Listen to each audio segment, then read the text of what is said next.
지난 9월 주식시장을 떠들썩하게 만든 엔비디아의 ARM 인수 소식 기억하시죠? 규모만 400억 달러, 우리 돈 약 47조 원으로 반도체 업계 역사상 최대의 M&A 딜이라는 수식어가 붙었습니다. 반도체 업계에서 나름 역대급 딜 소식이었지만 주가가 생각보단 크게 움직이지 않은 걸 보고 왜 이러지? 의아하셨던 분들도 계실 겁니다. GPU, 인공지능, 데이터 센터 등 미래 산업 분야에서 경쟁력 있는 위치를 차지하고 있는 엔비디아, ARM 인수로 독점 리스크 우려까지 나오는 거대 회사로의 변신을 앞둔 상황에서 엔비디아가 꿈꾸는 미래는 무엇이고 투자자로서 우리가 찾아볼 수 있는 기회와 우려 포인트들을 짚어봤습니다. 엔비디아는 컴퓨터용 그래픽 처리 장치인 GPU와 각종 멀티미디어 장치를 개발, 제조, 판매까지 하는 회사입니다. 전 세계 GPU 시장에서 76%의 점유율을 차지하고 있죠. 2020년 1월 결산일 기준 전년도 매출액은 약 12조 5천억 원, 영업이익은 약 3조 2,100억 원인데요. 2020년 2분기에는 약 4조 4,300억 원으로 전년 동기 대비 50%, 전분기 대비 25.5% 성장했습니다. 5년 전만 해도 주가는 27달러였는데 지금은 569달러에 육박하며 20배가 넘는 주가 상승률을 보이고 있죠. 시가총액 또한 402조로 인텔, 삼성전자 등 세계적인 반도체 기업을 누르고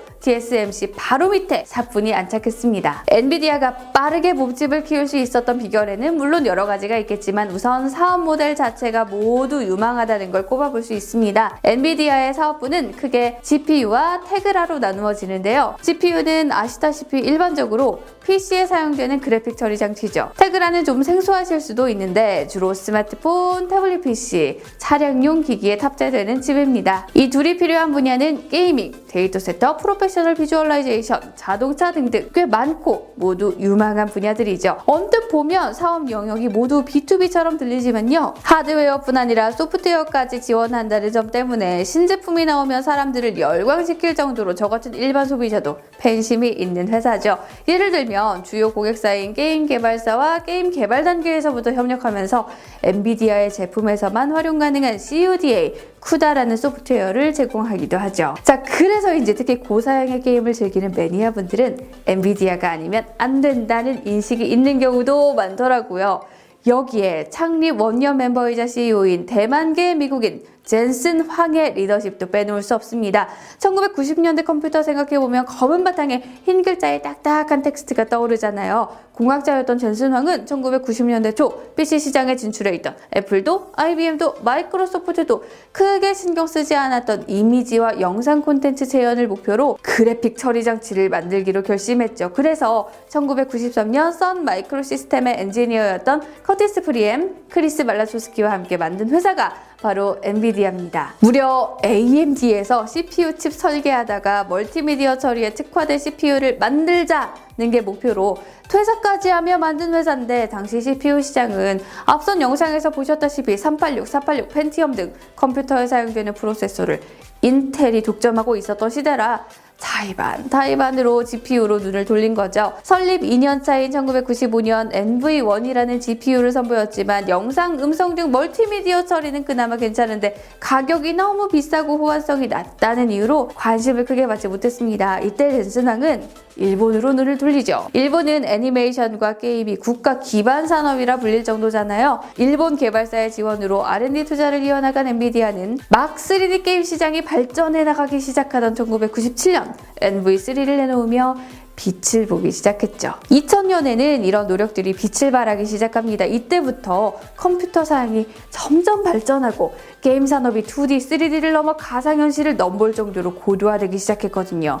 미리 준비가 되어 있던 엔비디아가 유독 돋보일 수밖에 없는 환경이 만들어진 거죠. 게임 산업이 엔비디아의 핵심 사업 플랫폼 중 하나로 엔비디아를 키울 수 있었던 이유입니다. 게임 산업은 그리고 여전히 캐시카우의 역할을 하는 산업이기도 한데요. 플랫폼별 매출액을 보면 게임이 매출액에서 반 이상을 차지하고 있을 정도입니다. 앞으로도 기대가 되는데요. 전 세계 게이밍 노트북 시장 규모는 2020년 109억 달러에서 2026년 178억 달러, 약 20조 4천억 원으로 커질 걸로 예측되고요. 클라우드 게이밍은 2023년까지 48억 달러, 5조 5천억 원 규모로 성장할 걸로 추정됩니다. 여기까지는 많이 들어보셨던 내용이고 물론 여기까지 들어도 가능성이 있는 기업이긴 한데요. 엔비디아가 이렇게까지 주목받는 데는 더 큰 이유가 있습니다. 엔비디아는 게임 하드웨어를 공급하는 건 결국 게임 산업과 명운을 같이 해야 한다는 걸 알고 있었습니다. 게임 회사가 대박을 치지 못하면 그래픽카드의 수요 또한 주춤한다는 건 당연한 이치잖아요. 물론 게임은 정말 남녀노소 즐기는 하나의 문화이지만 사람 일은 모르는 것이다 보니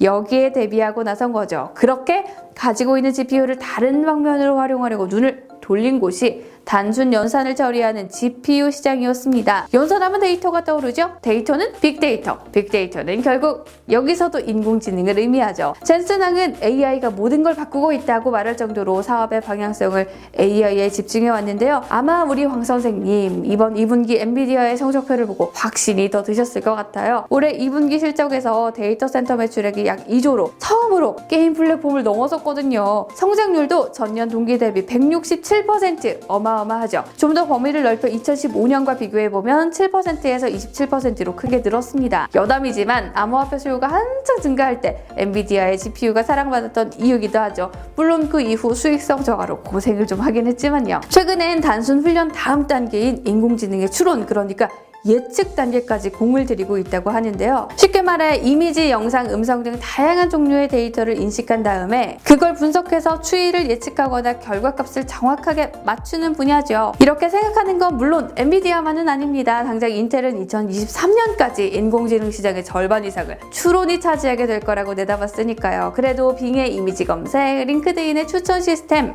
페이팔의 사기 거래 감지 등의 엔비디아 제품이 쓰이면서 데이터 센터 부문의 10% 이상의 비중을 차지하는 등 엔비디아가 시장에서 나름 선방을 하고 있죠. 이 분야에서 중요한 게 또 자율주행이죠. 자율주행이 논란이 됐던 지점이 바로 안전 문제인데요. 인공지능이 학습을 통해 얼마나 정확한 추론 능력을 보여서 안전사고를 방지할 수 있는지가 자율주행 시스템의 성공 여부인 상황인데요. 엔비디아는 공을 들이고 있는 이 추론 부문에서 볼보, 토요타와 같은 회사들과 협력하면서 엔드투엔드 자율주행 플랫폼을 제공하고 있기도 합니다. AI 제국을 만들기 위한 엔비디아의 노력은 여기서 끝이 아닙니다. 그 시작이 멜라녹스 인수였죠. 엔비디아는 2019년 3월 서버 및 저장 장치 솔루션 기업인 멜라녹스를 약 8조 5천억 원에 인수했는데요. 멜라녹스는 인피니밴드라는 주력 제품으로 대용량 데이터를 빠르게 전송하는 시스템을 제공하고 있어요. 전 세계 상위 10개 슈퍼컴퓨터 중 8대가 엔비디아나 멜라녹스의 제품으로 구동될 정도로 두각을 나타낸 회사입니다. 지난 6월에는 네트워킹 소프트웨어 제작사 큐뮬러스도 인수하면서 데이터 센터 구축에 필요한 조건들을 만들어 나가고 있습니다. 그리고 지난 9월 세상을 떠들썩하게 만든 47조 원짜리 ARM 인수 소식이 이어진 거죠. ARM은 소프트뱅크의 손 선생님이 일찌감치 투자해 인수했던 회사였잖아요. 무려 약 47조 원을 주고 ARM을 인수하겠다고 밝힌 이유 역시 인공지능과 관련이 있습니다.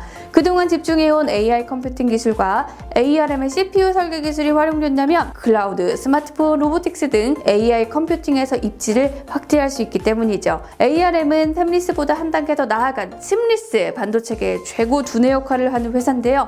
이미 퀄컴, 애플, 삼성전자 등 굴지의 휴대용 디바이스 업체를 고객사로 하고 있는 잘 나가는 회사이니 ARM만 손에 놓는다면 모바일 AP와 GPU 설계에 남의 손을 빌릴 필요가 없게 되는 겁니다. 소형 디바이스 시장에 진출한다면 소프트웨어를 만드는 테슬라, 구글에 납품하면서 소프트웨어 영역까지 사업 영역을 확장할 수도 있고요. 아니 정말 이 정도 되면 반도체 시장을 다 장악하는 거 아닌가? 이런 생각이 드는데요. 이렇게 전화무적처럼 보이는 엔비디아에게도 리스크는 존재합니다. 먼저 경쟁사인 AMD의 움직임이 심상치 않다는 건데요. 지난 수년간 인텔의 경쟁자로 CPU 시장에 집중하느라 GPU에는 신경을 쓰지 못했던 AMD가 최근 엔비디아의 지포스 신제품에 대응할 만한 제품을 출시하기 시작했다는 점을 눈여겨봐야 할 것 같습니다. 특히 AMD가 이번에 발표할 라데온 RX 6000 시리즈는 소비 전력 대비 성능을 높여서 지포스에 버금가는 제품으로 전문가들 사이에서 벌써 입소문을 타고 있거든요. 엔비디아가 지포스 RTX 3080의 가격을 예상보다 낮게 책정한 것도 AMD를 의식해서라는 평가가 나올 정도입니다. AMD 역시 AI를 활용한 반도체를 개발하는 자일링스를 인수하기 위해서 약 34조 원을 제시했다는 이야기도 들리고 있고요. 같은 맥락에서 경쟁사들이 GPU를 대체할 수 있는 AI 가속기를 내놓을 수 있다는 것도 리스크입니다. AI 가속기는 AI만을 위한 반도체인데요. 엔비디아는 그동안 GPU를 개조해서 AI 전용으로 만든 다음에 딥러닝, 머신러닝에 활용해왔는데 인공지능 시장이 커지다 보니까 AI만을 위한 하드웨어의 필요성이 증가해서 이를 활용한 제품들이 나올 우려가 있는 겁니다. AI 전용 하드웨어는 주로 회로 변경이 가능한 비메모리 반도체죠. FPGA나 특정 용도를 위해 설계된 칩인 ASIC가 사용되는데 단 2개의 회사가 과점하고 있는 FPGA의 경우 하나는 인텔이 인수한 알테라, 다른 한 곳은 엔비디아의 경쟁사인 AMD가 인수하려고 하는 자이링스입니다. 둘 다 굵직한 경쟁사죠. 당장 한국의 SK텔레콤은 작년에 인공지능의 추론 성능을 최적화하기 위해서라며 GPU 대신 FPGA를 선택해서 자이링스와 업무 협약을 맺었죠. 구글, 아마존 등 빅테크 기업들은 ASIC 자체 개발에 나서고 있는 상황이고요. 모든 작업을 중앙 인공지능에 의존하지 않고 말단 단말기에서 구현해 작업을 처리하는 엣징 컴퓨팅도 부상하고 있습니다. AI 가속기를 스마트폰, 노트북, 스마트 홈기기, 스마트 팩토리 등에 장착하는 개념인데요. 초소형 AI 가속기라는 새로운 영역도 빅테크 기업이 자체적인 소프트웨어와 함께 먼저 선점할 가능성이 있다는 점은 꼭 기억해야 합니다. 뭐니 해도 가장 큰 불확실성은 ARM 인수 리스크입니다.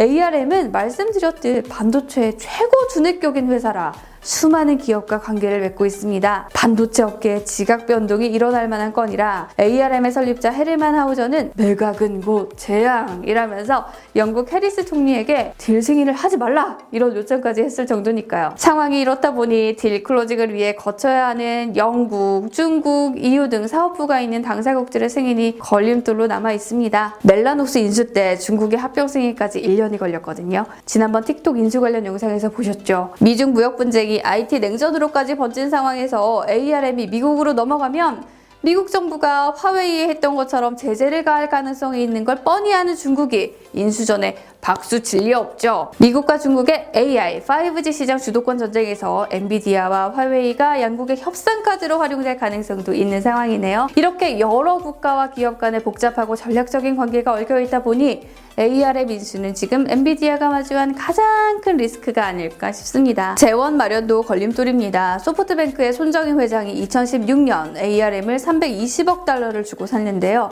엔비디아는 무려 400억 달러를 불렀습니다. 2분기 기준 수중에 160억 달러, 약 18조 원의 현금성 자산밖에 없는 상황에서 글로벌 불확실성이 큰 지금 엔비디아 4천만 주 가치를 지닌 인수 금액을 쉽게 마련할 수 있을지도 의문입니다. 1999년부터 2008년까지 엔비디아의 매출 성장률은 연평균 43.6%였습니다. 승승장구를 하다가 금융위기로 매출이 내리막길을 걸었을 때 젠슨 황은 자신의 연봉을 1달러로 책정하면서 가능한 모든 돈을 인재 영입하고 R&D 투자하는 데 써라 이랬던 전력이 있거든요. 2019년 연간 R&D 투자비만 28조 3천억 달러, 우리 돈 3조 2,400억 원일 정도로 해가 거듭될수록 연구비를 쏟아붓고 있는 엔비디아. 창립자이자 CEO로서 젠슨 황의 리더십도 앞서 살펴본 리사 슈 선생님 못지 않은 걸로 알려져 있는데요. 뚝심 있는 투자와 리더십으로 인공지능을 내세워 반도체 시장의 신흥 강자가 되고 있는 두 회사.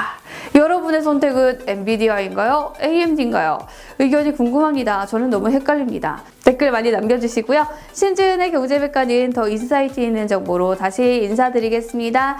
함께하고 싶은 컨텐츠 있으면 언제든 편하게 댓글 남겨주시고요. 좋아요와 구독도 많이 부탁드릴게요. 안녕.